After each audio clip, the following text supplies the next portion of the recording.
La grâce et la paix par Jésus de Nazareth, le ressuscité du troisième jour. Nous voulons parler aujourd'hui de la divinité de Jésus-Christ.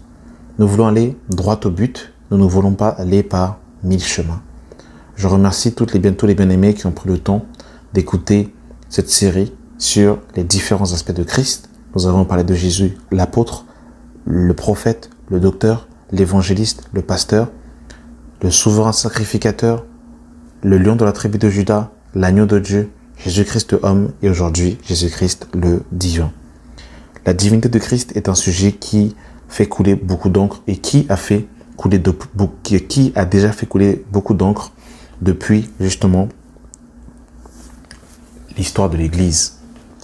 Mais mes bien-aimés, nous voulons prendre les Écritures et voir qu'est-ce que dit la Bible simplement.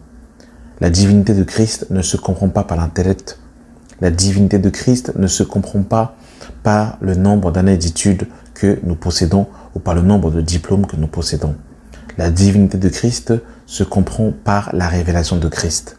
Si tu veux véritablement savoir si Jésus est Dieu, alors approche-toi du Seigneur avec un cœur simple, avec un cœur d'enfant, et Dieu se révélera à toi. Il est aussi bon lorsqu'on s'approche des Écritures, de pouvoir enlever toutes les doctrines préétablies et toutes les enseignements dénominationnels, qu'on puisse s'approcher du Seigneur, qu'on puisse s'approcher des Écritures comme si on avait un disque dur vierge et qu'on relisait la Bible comme si c'était la première fois qu'on la lisait. Et vous verrez que lorsque vous lisez et que vous approchez des Écritures avec un cœur d'enfant, comme si c'était la première fois que vous avez lu les Écritures, eh bien, vous vous laisserez enseigner par le Saint-Esprit. Mais quand on approche la Bible avec un arrière-plan dénominationnel, eh bien, on ne comprend pas les Écritures avec l'aide du Saint-Esprit, mais on comprend les Écritures par le biais de la dénomination à laquelle nous sommes assignés. Amen. Alors nous allons directement aller droit au but, comme je l'ai dit, et non seulement on va démontrer au travers de cet audio que Jésus-Christ est le Dieu véritable, mais nous allons aussi démontrer que Jésus-Christ est bel et bien l'Éternel fait homme. Et je le dis et je pèse mes mots, Jésus-Christ est le Dieu véritable. Et c'est la base de toutes mes vidéos, c'est la base de tous mes enseignements, c'est la présentation du Dieu véritable.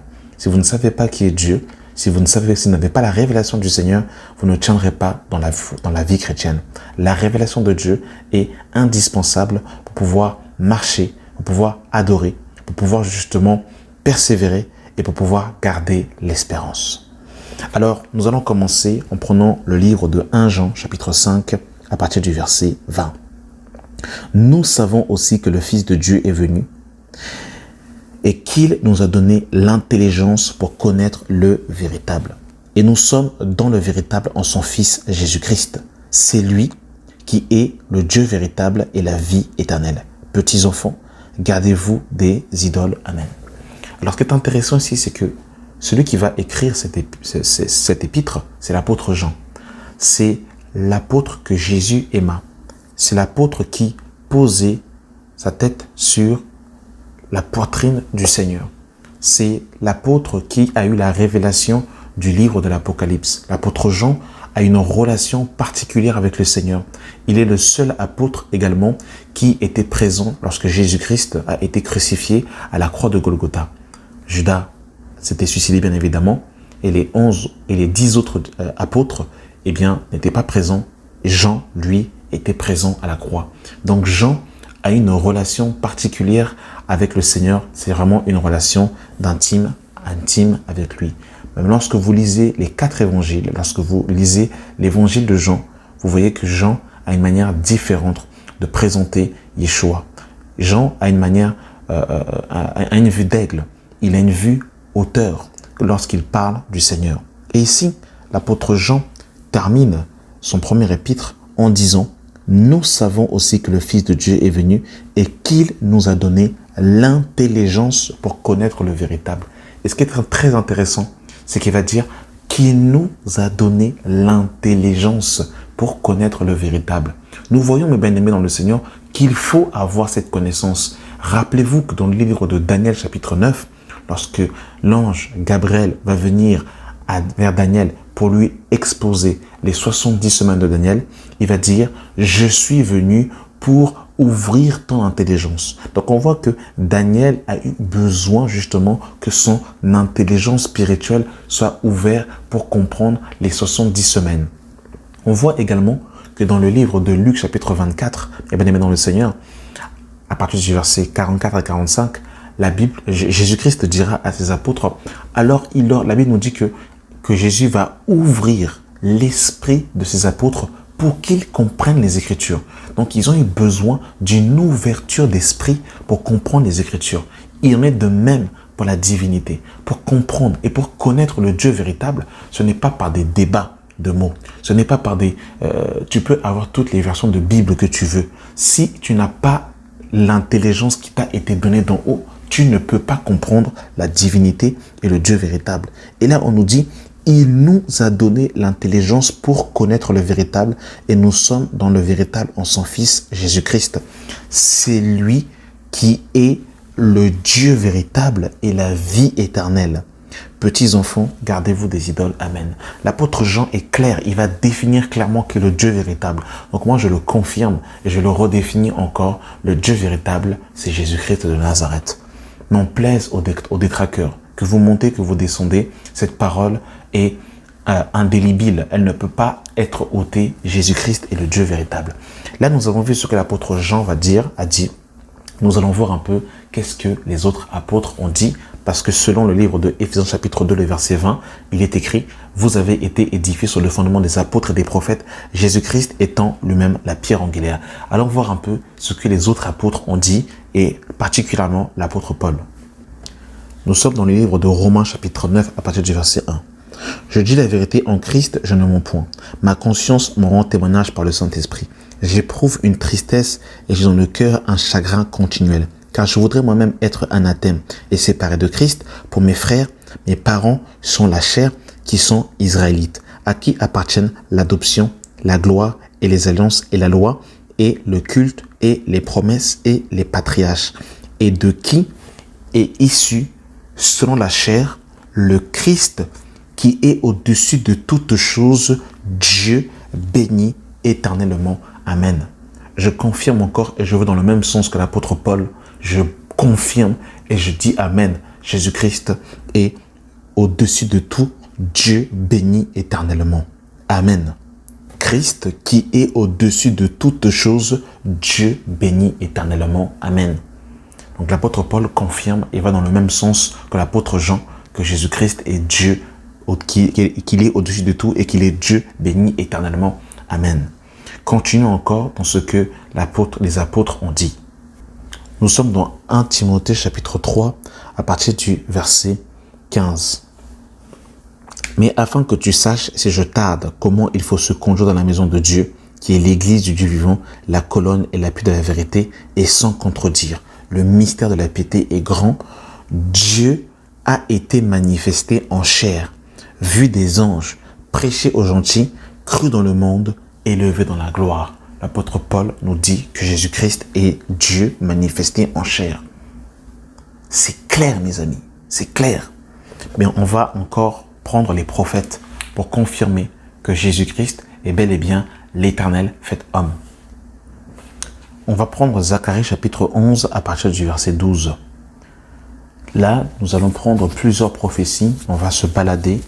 On va prendre des passages de l'Ancienne Alliance et on va les confirmer avec des passages de la Nouvelle Alliance pour nous confirmer que Jésus-Christ est bel et bien Dieu fait homme, qu'il est bel et bien Dieu manifesté en chair, qu'il est bel et bien Elohim, Yahweh manifesté en chair. Zacharie chapitre 11 à partir du verset 12. Si vous le trouvez bon, donnez-moi mon salaire, sinon ne me le donnez pas. Si les présente pour mon salaire 30 siècles d'argent. Verset 13. L'Éternel me dit, jette-le au potier, ce prix magnifique auquel ils m'ont estimé. Et je pris les 30 cycles d'argent et je les jetai dans la maison de l'Éternel pour le potier. La Zacharie est en train de prophétiser le prix auquel l'Éternel, Yahweh, Elohim, serait estimé. Donc là, on nous dit, je relis, verset 13, l'Éternel me dit, jette-le au potier ce prix magnifique auquel ils m'ont estimé. Et je pris les 30 cycles d'argent et je les jetai dans la maison de l'Éternel pour le potier. Allons dans le livre de Matthieu chapitre 26. Matthieu 26, le verset 14. Alors, l'un des 12, appelé Judas Iscariote, alla vers les principaux sacrificateurs et dit, « Que voulez-vous me donner et je vous le livrerai. » Et ils lui payèrent 30 cycles d'argent. Depuis ce moment, ils cherchèrent une occasion favorable pour livrer Jésus. Donc la prophétie de Zacharie que nous avons lue s'est accomplie clairement dans la personne de Christ et Christ a été estimé pour 30 cycles d'argent. Nous allons continuer encore pour les Thomas, pour les incrédules qui ne veulent pas croire et accepter la divinité de Christ. Nous allons encore commencer à prendre une pluie de versets pour que cette pluie de versets justement tombe sur notre tête et pour que nous puissions nous prosterner et adorer et dire oui, Jésus-Christ est au-dessus de tout, Dieu béni éternellement. Retournons dans le livre de Zacharie. Nous sommes dans le livre de Zacharie chapitre 14 à partir du verset 1. Voici, le jour de l'Éternel arrive, et tes dépouilles seront partagées au milieu de toi. Je rassemblerai toutes les nations pour qu'elles attaquent Jérusalem. La ville sera prise, les maisons seront pillées, les femmes violées, la moitié de la ville ira en captivité, mais le reste du peuple ne sera pas exterminé de la ville. Verset 3. L'Éternel paraîtra, il combattra ces nations comme il combat au jour de la bataille. Ses pieds se poseront en ce jour sur la montagne des Oliviers qui est vis-à-vis de Jérusalem du côté de l'Orient. Donc là, mes bien-aimés, pour qu'on puisse comprendre le contexte ici, Zacharie est en train de prophétiser la fin de la guerre d'Armageddon. Il est en train de prophétiser ici le retour physique de l'Éternel, littéralement le retour physique de Yeshua. Et ce qui est très intéressant, c'est qu'il nous dira que l'Éternel paraîtra au verset 3, l'Éternel paraîtra et il combattra ces nations comme on combat au jour de la bataille. Ses pieds se poseront en ce jour sur la montagne des Oliviers. Donc là, Zacharie est en train de parler des pieds de Yahweh, des pieds d'Adonai, des pieds du Seigneur. Et Jésus-Christ va confirmer cette parole dans le livre de Actes chapitre 1 à partir du verset 9. Il est écrit, Acte 1, le verset 9, « Après avoir dit cela, il fut élevé. Pendant qu'il les regardait, dont la nuée le dérobait à leurs yeux, et comme il avait les yeux fixés vers le ciel, pendant qu'ils s'en allaient, voici 2 hommes vêtus de blanc leur apparurent et dirent, « Hommes galiléens, pourquoi vous arrêtez-vous à regarder au ciel? Ce Jésus qui a été enlevé au ciel du milieu de vous reviendra de la même manière que vous l'avez vu s'en aller au ciel. » Alors ils retournèrent à Jérusalem de la montagne appelée des Oliviers, qui est près de Jérusalem, à la distance d'un chemin d'un sabbat. Donc là, mes bien-aimés dans le Seigneur, ici, on nous fait comprendre que Jésus-Christ reviendra de la même manière qu'il est parti.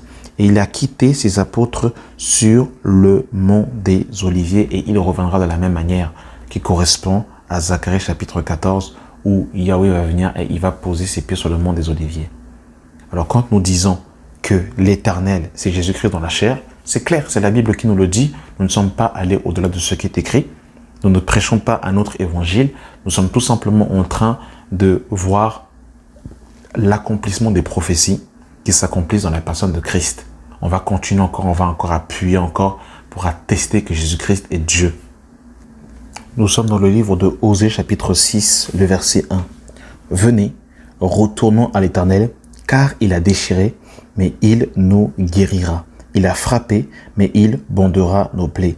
Il nous rendra la vie dans 2 jours. Le 3e jour, il nous relèvera et nous vivrons devant lui. » Je relis. « Venez, retournons à l'Éternel, car il a déchiré, mais il nous guérira. Il a frappé, mais il bandera nos plaies. Il nous rendra la vie dans 2 jours. Le 3e jour, il nous relèvera et nous vivrons devant lui. » Cette parole, mes bien-aimés dans le Seigneur, s'est accomplie. On peut le voir dans le livre de Luc, chapitre 24, le verset 46. Et il leur dit, « Ainsi il est écrit que le Christ souffrirait et qu'il ressusciterait des morts le troisième jour, et que la repentance et le pardon des péchés seraient prêchés en son nom à toutes les nations, à commencer par Jérusalem. Amen. J'aime la parole, j'aime les Écritures. C'est aussi doux que le miel. Nous sommes dans le livre de Jérémie, chapitre 11, le verset 20. Il est écrit « Mais l'Éternel des armées est un juste juge qui sonde les reins et les cœurs. » Je relis. « Mais l'Éternel des armées est un juste juge qui sonde les reins et les cœurs. » Jérémie, chapitre 17, le verset 9. « Le cœur est tortueux par-dessus tout, et il est méchant. Qui peut le connaître? Moi, l'Éternel, j'éprouve le cœur, je sonde les reins. » Allons dans Apocalypse chapitre 2.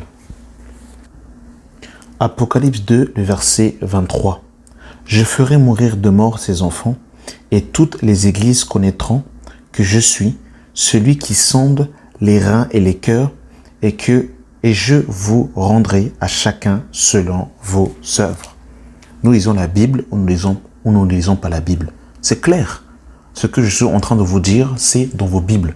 Je suis en train de faire tout simplement du copier-coller. Tout simplement, je lis tout simplement ce qui est dans les Écritures. Je suis tout simplement en train de vous répéter les Écritures. Je suis en train tout simplement de citer les Écritures. Alors pourquoi est-ce qu'on veut nous lapider quand on dit que Jésus est l'Éternel dans la chair? C'est clair. Quand on dit que Dieu est un et qu'il est à la fois Père, Fils, Saint-Esprit, c'est lui-même. Eh bien, j'ai tout simplement pris les Écritures, mes bien-aimés. Je prends tout simplement les Écritures. Tout simplement. Allons encore, on va aller encore plus loin. Retournons dans le livre de Jérémie. Jérémie chapitre 10, le verset 10. « Mais l'Éternel est un Dieu de vérité. Il est un Dieu vivant, un roi éternel. » Je relis. « Mais l'Éternel est un Dieu de vérité. Il est un Dieu vivant et un roi éternel. » Voilà ce que la Bible nous dit. Allons dans le livre de Apocalypse chapitre 19. Apocalypse 19, le verset 11. « Puis je vis le ciel ouvert, et voici parut un cheval blanc. Celui qui le montait s'appelle fidèle et véritable. Il juge et combat avec justice. Ses yeux étaient comme une flamme de feu. Sur sa tête étaient plusieurs diadèmes. Il avait un nom écrit que personne ne connaît si ce n'est lui-même. Et il était revêtu d'un vêtement teint de sang. Son nom est la parole de Dieu. Les armées qui sont dans le ciel le suivent sur des chevaux blancs revêtus d'un fin lin blanc pur. De sa bouche sortait une épée aiguë pour frapper les nations. Et il pètera avec une verge de fer et il foulera la cuve du vin de l'ardeur colère du Dieu Tout-Puissant. » Verset 16. « Il avait un vêtement et sur sa cuisse un nom était écrit « Roi des rois et Seigneur des seigneurs. » Apocalypse 17, le verset 19. « Ils combattront contre l'agneau et l'agneau les vaincra parce qu'il est le Seigneur des seigneurs et le Roi des rois. » Mais c'est clair. C'est clair. Quand Jérémie chapitre 10, le verset 10 nous dit que l'Éternel est un roi éternel, on nous fait comprendre que Yeshua, Jésus-Christ, est le roi des rois. Alors il y a combien de rois finalement? Si au ciel, il y a deux personnes distinctes, au ciel, il y a combien de rois? Donc il y a deux rois au ciel. Seigneur, sauve-nous. Alors on va continuer encore pour encore affirmer la divinité de Christ. Nous sommes dans le livre de Ésaïe, chapitre 9, le verset 5. « Car un enfant nous est né, un fils nous est donné, et la domination reposera sur son épaule. On l'appellera admirable conseiller, Dieu puissant, Père éternel, Prince de paix. Donné à l'empire de l'accroissement et une paix sans fin au trône de David et à son royaume, l'affermir et le soutenir par le droit, par la justice dès maintenant et à toujours. Voilà ce que fera le zèle de l'Éternel des armées. » Cette parole, mes bien-aimés dans le Seigneur, va s'accomplir officiellement parce que il faut savoir que dans cette parole, mes bien-aimés dans le Seigneur, on nous dit « Car un enfant nous est né, un fils nous est donné et la domination reposera sur ses épaules. On l'appellera admirable conseil, Dieu puissant, Père éternel, Prince de paix. Et ensuite, mes bien-aimés dans le Seigneur, on nous parle du trône de David. Il faut savoir que le Seigneur avait fait une promesse à David en lui disant qu'il y aurait toujours un fils sur son trône. Yeshua vient de la postérité de David. Mais quand il est venu en tant qu'agneau. Il n'a pas régné, mes bien-aimés dans le Seigneur, en tant que roi des rois. Il est le seul roi à ne pas avoir régné à partir de Jérusalem. Quand il reviendra en tant que roi des rois. Et là, il va régner à partir de Jérusalem pendant le millénium. Et là, il reviendra en tant que lion de la tribu de Juda. Et là, il va régner. Et cette parole où on dit qu'on l'appellera amiral de conseil, Père éternel, Prince de paix, va s'accomplir officiellement pendant le millénium. Et nous allons lire un passage qui le confirme dans le livre de Zacharie chapitre 14. Zacharie 14, le verset 8. En ce jour-là, des eaux vives sortiront de Jérusalem et couleront moitié vers la mer orientale, moitié vers la mer occidentale. Il en sera ainsi été et hiver. Verset 9. L'Éternel sera roi de toute la terre en ce jour-là, et l'Éternel sera le seul éternel, et son nom sera le seul nom. Verset 16. Tous ceux qui resteront de toutes les nations venues contre Jérusalem monteront chaque année pour se prosterner devant le roi, l'Éternel des armées, et pour célébrer la fête des tabernacles. Nous avons vu clairement dans le livre de Apocalypse 19 et Apocalypse 17 que Jésus-Christ est le roi des rois et qu'il reviendra régner en tant que roi. Nous avons vu clairement que Jésus est le roi des rois. Souvenez-vous que quand Jésus était à la croix, il était écrit, il y avait une inscription sur sa tête, roi des Juifs. Donc Jésus-Christ est bel et bien le roi des Juifs qui va régner à partir de Jérusalem pendant 1000 ans. Et mes bien-aimés dans le Seigneur, on l'appellera Père éternel, même si ça déplaît aux gens. C'est l'écriture, mes bien-aimés dans le Seigneur, c'est écrit dans vos Bibles. Je ne suis pas en train d'aller au-delà de ce qui est écrit. On va encore continuer. Nous sommes dans le livre de Ésaïe chapitre 35 à partir du verset 4. Dites à ceux qui ont le cœur troublé, prenez courage et ne craignez point. Voici votre Dieu, la vengeance viendra, la rétribution de Dieu.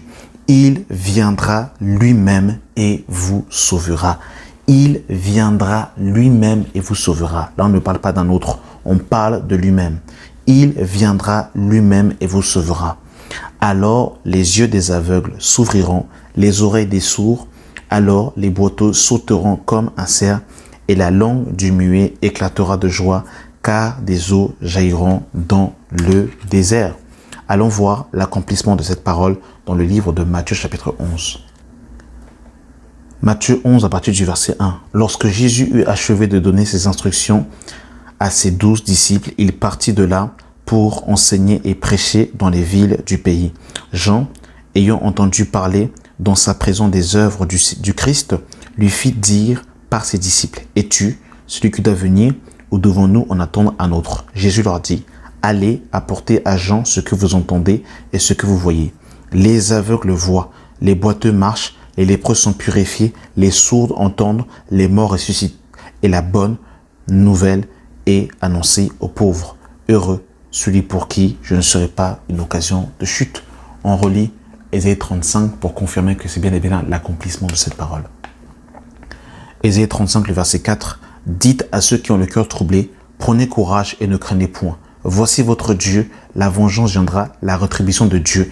Il viendra lui-même et vous sauvera. » Il viendra lui-même et non un autre. Il viendra lui-même et vous sauvera. Alors s'ouvriront les yeux des aveugles, s'ouvriront les oreilles des sourds. Alors le boiteux sautera comme un cerf. Non, j'aime la Bible. J'aime les Écritures. J'aime ça. C'est trop bon. On va continuer encore pour confirmer encore la divinité de Christ. Nous sommes dans le livre de Ésaïe chapitre 40 à partir du verset 3. Non, j'aime Ésaïe. Quand je vais aller au ciel, je vais particulièrement dire non, toi tu as très bien prophétisé, j'aime ça. Ésaïe 40, le verset 3. Une voix crie, préparez au désert le chemin de l'Éternel, à planifier dans les lieux arides une route pour notre Dieu. Écoutez bien, pour notre Dieu. que toute vallée soit exaucée, que toute montagne et toute colline soient abaissées, que les couteaux se changent en plaine et les défilés étroits en vallons. Alors la gloire de l'Éternel sera révélée et au même instant, toute chair verra que la bouche de l'Éternel a parlé. Donc il commence en disant, au verset 3, une voix crie, préparez au désert le chemin de l'Éternel. Allons voir l'accomplissement de cette parole dans le livre de Matthieu chapitre 3. Matthieu 3, le verset 1. En ce temps-là, parut Jean le Baptiste prêchant dans le désert de Judée qui disait « Repentez-vous, car le royaume des cieux est proche. » Jean est celui qui avait été annoncé par Ésaïe le prophète lorsqu'il disait « Celui-ci, la voix de celui qui crie dans le désert, préparez le chemin du Seigneur, aplanissez ses sentiers. » Mais qu'est-ce que Ésaïe a dit? Ésaïe est clair. Ésaïe nous dit au verset 3 du chapitre 40, « Une voix crie, préparez au désert le chemin de l'Éternel. » Mais c'est clair. Jean le Baptiste a préparé le chemin de l'Éternel, c'est-à-dire Dieu fait homme, Jésus-Christ. C'est clair. C'est clair. Voilà pourquoi j'aime la divinité. J'aime ça. Toute la Bible nous parle de la divinité. Oh non, c'est trop bon, c'est trop bon. Ésaïe chapitre 40 à partir du verset 10. Voici le Seigneur, l'Éternel vient avec puissance et de son bras il commande. Voici le Seigneur est avec lui et les rétributions le précèdent. Comme un berger, il paîtra son troupeau, il prendra les agneaux dans ses bras et les portera en son sein, il conduira les brebis qu'il allaite. Allons voir Jean chapitre 10. Jean chapitre 10, le verset 11. Je suis le bon berger donne sa vie pour ses brebis. Mais c'est clair. Et qu'est-ce que David dira dans le psaume 23? L'Éternel est mon berger, je ne manquerai de rien. Mais qui est notre berger? N'est-ce pas le Seigneur Jésus-Christ qui est notre berger? Mais qu'est-ce que vous voulez encore? Vous voulez encore quelle preuve encore? Quelle preuve vous voulez encore pour ne pas comprendre que Jésus-Christ est le Dieu véritable et que toute la Bible ne parle que de lui? Il était caché et il s'est révélé à nous. C'est clair. Il est là. Jésus-Christ est le Dieu véritable. Tu peux te prosterner et l'adorer. C'est lui. Quel Dieu cherches-tu encore? Il s'est révélé. Il est là. C'est pour ça qu'il dira à Philippe, celui qui m'avait vu le Père. Philippe va dire, mais montre-nous le Père. Tu nous parles du Père, tu nous parles du Père. Montre-nous le Père. Et je vais dire, mais comment tu montres-nous le Père? Il y a si longtemps que je suis avec vous et tu ne m'as pas connu. Vous n'avez pas compris que l'Éternel des armées, Yahweh, s'est révélé dans la personne de Christ. Vous n'avez pas compris cela? Eh bien, c'est clair, la Bible nous le montre et nous le confirme. Et j'aimerais encore l'attester encore aujourd'hui. Nous sommes dans le livre de Ésaïe, chapitre 43, à partir du verset 10. Vous êtes mes témoins, dit l'Éternel, vous et mon serviteur que j'ai choisi. Et ce qui est très intéressant, c'est juste une petite parenthèse, c'est que Jésus va dire à ses apôtres, dans le livre de Actes des apôtres, il dira, vous serez mes témoins. Donc, c'est juste une petite parenthèse. Vous êtes mes témoins, dit l'Éternel, vous et mon serviteur que j'ai choisi, afin que vous le sachiez, que vous me croyez et comprenez que c'est moi. Avant moi, il n'a pas été formé de Dieu, et après moi, il n'a pas de Dieu. C'est moi qui suis l'Éternel, et hors moi, il n'y a point de sauveur. Et hors moi, il n'y a point de sauveur. Moi, je me pose la question, combien y a-t-il de sauveurs? Combien y a-t-il de sauveurs? Il y en a 2, il y en a 3, il y en a 4. Combien y a-t-il de sauveurs? C'est clair, il n'y a qu'un seul sauveur, et ce sauveur, c'est Jésus-Christ de Nazareth. Regardez même, les Samaritains vont clairement le comprendre dans le livre de Jean chapitre 4. Jean 4, le verset 39. Plusieurs Samaritains de cette ville crurent en Jésus à cause de ces déclarations formelles de la femme. Il m'a dit tout ce que j'ai fait. Aussi, quand les Samaritains virent le trouver, ils le prièrent de rester auprès d'eux. Et ils restèrent là 2 jours. Un beaucoup plus grand nombre crurent à cause des paroles de la femme, et ils disaient à la femme, ce n'est plus à cause de ce que tu as dit que nous croyons, mais nous l'avons entendu nous-mêmes, et nous savons qu'il est vraiment le Christ, le Sauveur du monde. Le Sauveur du monde. Mais c'est clair. Mais qu'est-ce que vous voulez de plus? Mais c'est clair, c'est clair. Vous ne voyez pas que ça coule comme si vous l'avez, que c'est fluide. C'est l'autoroute, c'est fluide. Il n'y a même pas de bouchon. C'est clair et net. C'est clair. C'est clair. Ésaïe chapitre 44 à partir du verset 6. Ainsi parle l'Éternel, roi d'Israël et son Rédempteur, l'Éternel des armées. Je suis le premier et je suis le dernier, et hors moi, il n'y a point de Dieu. Allons encore vérifier cela dans la bouche du Seigneur lui-même, dans les livres de Apocalypse. Apocalypse chapitre 1, le verset 17. Quand je le vis, je tombai à ses pieds comme mort. Il posa sur moi sa main droite en disant, ne crains point, je suis le premier et le dernier et le vivant. J'étais mort et voici, je suis vivant au siècle des siècles. Je tiens les clés de la mort et du séjour des morts. Mais c'est clair. Vraiment. Comment on peut... Seigneur, éclaire ton peuple. Jésus le dit clairement ici. Quand je le vis, je tombais à ses pieds comme mort. Il posa sur moi sa main droite en me disant, ne crains point, je suis le premier et le dernier et le vivant. J'étais mort et voici, je vis au siècle des siècles. On va retourner un peu pour voir ce que Ésaïe a dit. Parce que peut-être j'ai mal lu. Lisez aussi dans vos Bibles. Ésaïe 44, le verset 6. Ainsi parle l'Éternel, roi d'Israël et son Rédempteur, l'Éternel des armées. Je suis le premier et je suis le dernier. Et hors moi, il n'y a point de Dieu. Quand on dit qu'il y a un seul Dieu, mais c'est écrit dans vos Bibles. Nous ne faisons que répéter ce qui est écrit, voyons. Seigneur, sauve-nous. Ésaïe 44 à partir du verset 8. N'ayez pas peur et ne tremblez pas. Ne te l'ai-je pas dès longtemps annoncé et déclaré, vous êtes mes témoins. Y a-t-il un autre Dieu que moi? Il n'y a pas d'autre rocher, je n'en connais point. Donc là, ici, Yahweh dit clairement qu'il n'y a pas d'autre rocher que lui. Allons voir un peu ce que l'apôtre Paul nous dit dans le livre de 1 Corinthiens chapitre 10. 1 Corinthiens 10, le verset 1.